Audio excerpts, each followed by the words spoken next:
नमस्कार बंधुरा आजकेर भिडियोते आमी आपनादेर सामने एमन एकटी मंदिर तुले धरते चलेछि जेखाने स्वयं महादेव विष बा गरल पान करे नीलकण्ठ हयेछिलेन।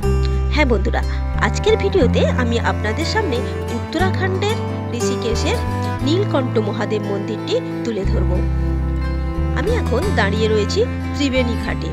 এই ত্রিবেণী ঘাট গঙ্গা যমুনা সরস্বতীর মিলন স্থান, সেই জন্য এই ত্রিবেণী ঘাটকে খুবই পবিত্র মানা হয়। দূরে নীলকণ্ঠ পাহাড় দেখা যাচ্ছে, আর এই নীলকণ্ঠ পাহাড়েই রয়েছে বাবা নীলকণ্ঠ মহাদেবের মন্দির। সমুদ্র মন্থনের সময় যে বিষ বা গরল উঠেছিল, মহাদেব তা পান করে নীলকণ্ঠ হয়েছিলেন, আর তারপর এই নীলকণ্ঠ পাহাড়েই তিনি অবস্থান করছেন নীলকণ্ঠ মন্দিরে। তো বন্ধুরা চলুন আমার সঙ্গে আপনাদের নীলকণ্ঠ মন্দিরে ঘুরিয়ে নিয়ে আসি। নীলকণ্ঠ মন্দির যাওয়ার জন্য আপনারা গাড়ি পাবেন ঋষিকেশের রামঝুলার কাছ থেকে। রিজার্ভে যেতে 2500 টাকার মতো খরচ পড়বে, আর শেয়ারে গেলে 200 টাকার মতো মাথাপিছু খরচ হবে। নীলকণ্ঠ মন্দির যাওয়া রাস্তাটিও ভীষণ সুন্দর। গরুর চট্টি পেরিয়ে যত এগোতে থাকবেন ততই প্রাকৃতিক সৌন্দর্য আপনাদের মুগ্ধ করবে। ঋষিকেশ থেকে নীলকণ্ঠ মন্দিরের দূরত্ব 30 কিলোমিটার।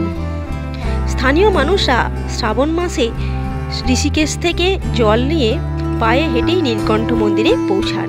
এই আমরা কথায় কথায় চলে এসেছি নীলকণ্ঠ মন্দিরে। এটি মন্দির যাওয়ার রাস্তা।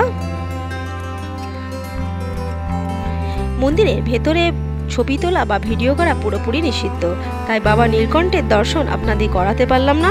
বাইরে থেকেই পুরো মন্দিরটা আপনাদের ঘুরিয়ে দেখিয়ে দিচ্ছি। এই মন্দিরে দ্রাবিড় স্থাপত্যশৈলীর ব্যবহার করা হয়েছে, আর মন্দিরের গায়ে সমুদ্র মন্থনের কাহিনীকে খুব সুন্দরভাবে তুলে ধরা হয়েছে। তো বন্ধুরা আপনারা ঋষিকেশ ভ্রমণে এলে অবশ্যই এই বাবা নীলকণ্ঠ মন্দিরে বাবা নীলকণ্ঠকে দর্শন করে যাবেন। ভিডিওটি দেখার জন্য অনেক ধন্যবাদ।